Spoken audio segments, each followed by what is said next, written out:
जय सनातन धर्म की। प्रिय सनातनियों, आप सभी का स्वागत है हमारे इस कार्यक्रम में। अमेरिका का एक बहुत ही महत्वाकांक्षी प्रोजेक्ट था। सुनीता विलियम्स को स्पेस में भेजा गया। स्पेस स्टेशन में वो काफ़ी समय तक रही। वापस उन्हें लाना था, लेकिन तकनीकी परेशानी के कारण से वो धरती पर वापस लौटकर काफ़ी लंबे समय से नहीं आ पाई। एक समय तो चिंता ये थी कि वो वापस आ भी पाएंगी कि या नहीं आ पाएंगी, लेकिन अब फाइनली नासा ने ये कह दिया है कि वो अब मार्च में ही वापस इस धरती पर लौटकर आ रही हैं।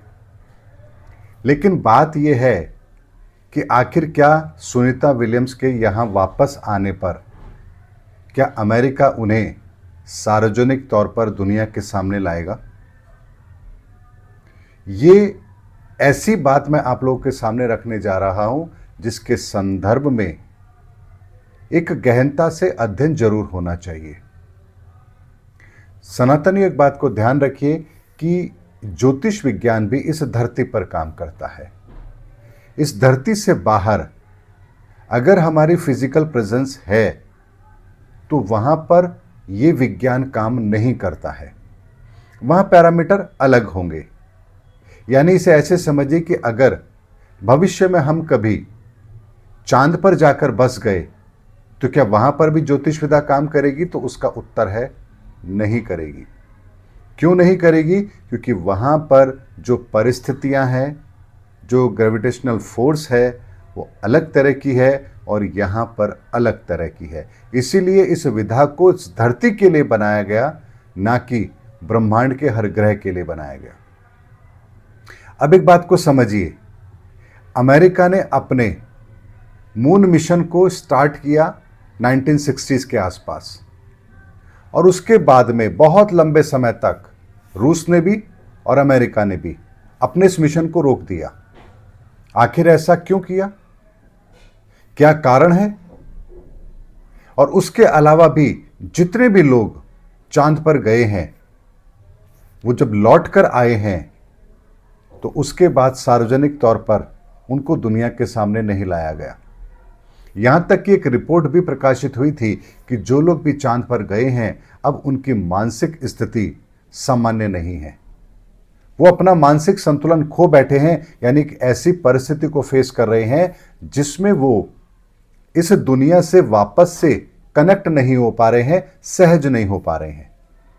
ऐसे में सुनीता भी जब इस धरती पर वापस लौट कर आएंगी तो यूं तो एक बहुत बड़ी घटना होगी, लेकिन उन्हें सार्वजनिक तौर पर दुनिया के सामने नहीं लाया जाएगा।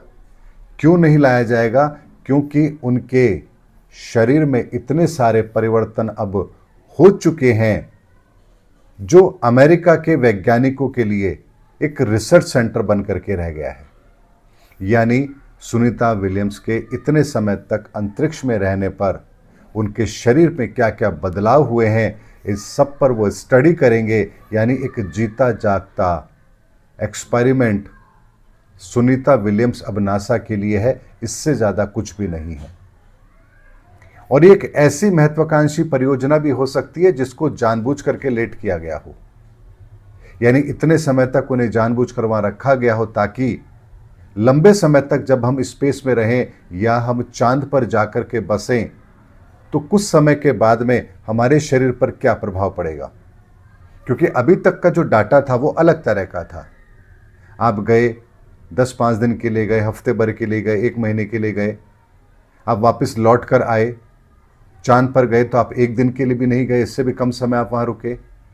तो ऐसे में तत्काल आपके शरीर पर क्या प्रभाव पड़ेगा, इसका कोई भी डाटा उपलब्ध नहीं होगा। लेकिन अगर स्पेस में ही इतने लंबे समय तक अगर कोई व्यक्ति रहे तो उसके शरीर में बायोलॉजिकल क्या क्या चेंजेस आ रहे हैं, मानसिक तौर पर वो व्यक्ति कितना प्रभावित हो रहा है और शरीर पर उसके क्या क्या प्रभाव पड़े हैं, इसके अध्ययन के लिए सुनीता विलियम्स एक रोल मॉडल है। और इसीलिए अमेरिका इस पर पूरी एक्सपेरिमेंट करेगा और उस डाटा को लेकर के अपने भविष्य की योजना बनाएगा। सनातनियों, ये बात को बड़े गंभीरता से समझिए। ये इसलिए किया जाता है ताकि दुनिया को लालायित किया जा सके चांद की यात्रा के लिए, और वहां की यात्रा में जो जो संभावित खतरे हैं उनका पहले से अनुमान लगाकर उसकी व्यवस्था की जा सके। आप समझिए कि मानवता के लिए यह कैसा मिशन है जहां हम इस प्रकृति के सारे नियमों को बदल करके अपने आप के लिए एक ऐसे आयाम की व्यवस्था कर रहे हैं जो इस धरती के लिए, इस धरती पर रहने वाले लोगों के लिए सही होगी या नहीं होगी, इस पर तो भविष्य में पता लगेगा। लेकिन ज्योतिषीय आकलन के आधार पर आपको बताता हूं कि जैसे ही हम इस धरती से बाहर निकलते हैं, इसके ऑरा से यानी इसके वायुमंडल से बाहर निकलते हैं, ये शरीर उस तरह से काम नहीं करेगा जिस तरह से इसे करना चाहिए। यहां तक कि हमारी मानसिक स्थिति भी बहुत ज्यादा प्रभावित होती है। जब हम इस धरती पर ही समुद्र की गहराई में भी एक निश्चित सीमा तक ही जा सकते हैं, उसके बाद हम बिना पनडुब्बी के जा ही नहीं सकते, तो सोचिए जब यहां हम 5-7 हजार या 10,000 मीटर की गहराई पर बिना किसी साधन के जा नहीं सकते, जिंदा रह नहीं सकते, तो सोचिए हजारों किलोमीटर ऊपर आसमान के अंदर अंतरिक्ष में इस ग्रेविटी से बाहर हमारे शरीर पर कितना असर होता होगा। इस बात की गंभीरता को समझिए। और ये कोई पहला प्रयास नहीं है, इतिहास के अंदर आपको ऐसे प्रयास मिलेंगे। त्रिशंकु को भी सहज शरीर स्वर्ग पर भेजने की तैयारी की गई थी विश्वामित्र जी के द्वारा। क्या हुआ? विश्वामित्र जी ने त्रिशंकु को सहज शरीर स्वर्ग पर भेजना चाहा, उसके लिए उन्होंने सारी व्यवस्था भी कर दी, तो ईश्वर को उस योजना को विफल करना पड़ा, क्योंकि ये प्रकृति के नियमों के विरुद्ध है। इस बात को समझिए कि जैसे इस धरती के भी कुछ नियम हैं, इन नियमों की पालना इस धरती के व्यक्ति को करनी पड़ती है। एक छोटा सा उदाहरण लेते हैं। एक सैनिक किसी दूसरे सैनिक को मारे तो उसे रिवॉर्ड मिलता है, क्योंकि वो सेना में शामिल है और फौज के अंदर रहते हुए अपनी सीमाओं की सुरक्षा कर रहा है और विरोधियों के सेनाओं को वो खत्म कर रहा है, उन्हें मार रहा है। तो उस देश के लिए वो सैनिक बहादुर है, वीर है, और उसे इस कार्य के बदले पुरस्कार भी मिलता है, परमवीर चक्र और भी कई सेना के पदक हैं जो उसे दिए जाते हैं। लेकिन वही सैनिक अगर अपने पड़ोसी का कत्ल कर दे, अपने किसी रिश्तेदार को मार दे, तो क्या उसे इनाम दिया जाएगा? नहीं दिया जाएगा, बल्कि उनके लिए वही सामान्य प्रक्रिया अपनाई जाएगी और कोर्ट के द्वारा उन्हें हत्या का दोषी भी माना जाएगा। तो क्या ये दो अलग अलग तरह की बात आपको यहां नजर नहीं आ रही? व्यक्ति वही है, लेकिन जब वो अपने स्वार्थ के लिए किसी और की हत्या कर रहा है तो यहां वो दोषी है, लेकिन जब वो देश हित में कार्य कर रहा है तो वो दोषी नहीं है, बल्कि इनाम का हकदार है। ठीक इसी तरह से जब इंसान इस धरती पर रहते हुए, इस धरती के नियमों की पालना करते हुए अपनी जिंदगी को जीता है, तो ईश्वर उसके लिए इनाम तय करता है, पुरस्कार तय करता है, और उसके जीवन में सुख संपन्नता स्वतः ही आती है। लेकिन जब इंसान इस धरती पर रहते हुए अपने स्वार्थ के लिए प्रकृति के नियमों का उल्लंघन करता है, तो उसके लिए सजा मुकर्रर जरूर की जाती है। यही नियम ईश्वर के यहां भी लागू होता है। इसीलिए सदैव ईश्वर के बनाए हुए नियमों के अंदर चलना, यही हम मनुष्यों का पहला धर्म होना चाहिए। यही मानवता का पहला पाठ है जिसे हमें समझना चाहिए। इसीलिए विज्ञान की तरक्की अपनी जगह पर है, लेकिन जब ये विज्ञान की तरक्की इस विधि के विधान को, इस प्रकृति के विधान को, इसके नियमों को तोड़ना शुरू कर दे, तब ये चीज ईश्वर की निगाह में गुनाह होती है, और तब ईश्वर इसे पुनर्स्थापित करने के लिए फिर वो करता है जिसकी हमने सपने में भी कल्पना नहीं की होती है।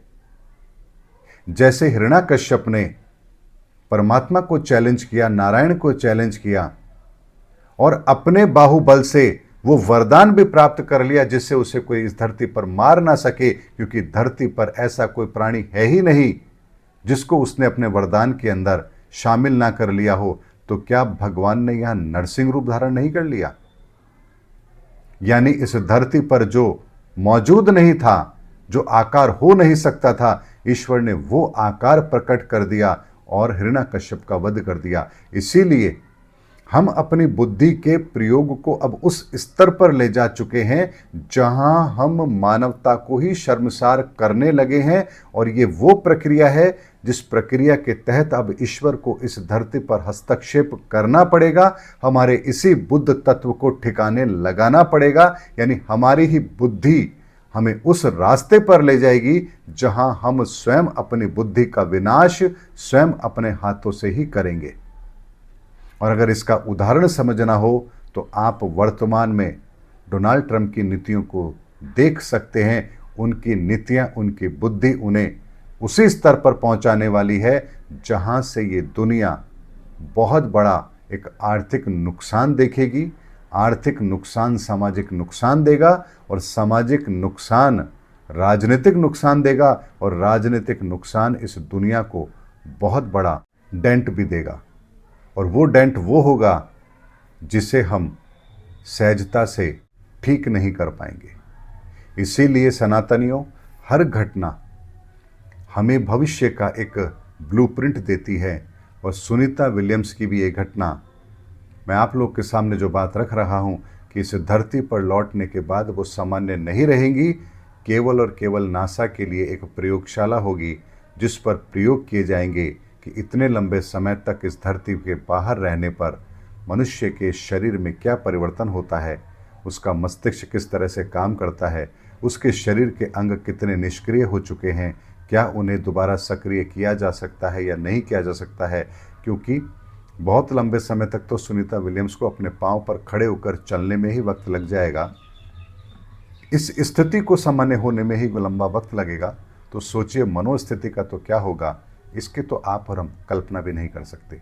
इसीलिए विज्ञान का वो काला सच है जो हम आम लोगों से छुपाया भी जाता है। और छुपाया इसलिए जाता है क्योंकि हमारी बुद्धि उनके स्तर पर जाकर के सोचती भी नहीं है और उनके लिए मानवता कोई मायने रखती भी नहीं है। इसीलिए हम मनुष्यों की सोच वैज्ञानिक भी होनी चाहिए, लेकिन वैज्ञानिक से पहले आध्यात्मिक होनी चाहिए। क्योंकि आध्यात्मिक सोच के साथ ही आप जब वैज्ञानिक पहलू को देखते हैं तो आपको ईश्वर की एक कायनात पूरी तरह समझ में आती है और उसके बिना आप इस संसार को, इस धरती को समझ ही नहीं सकते हैं। उम्मीद करता हूँ सनातनियों, आज के वीडियो में मैंने आपको एक वो दृष्टिकोण दिया है जो हमारी सोच को विस्तृत भी करेगा और भविष्य के परिणामों को हम कैसे एनालिसिस करें, ये दृष्टिकोण भी आपको जरूर देगा। मिलेंगे अगले वीडियो के अंदर, तब तक के लिए जय हिंद, जय भारत, जय सनातन धर्म।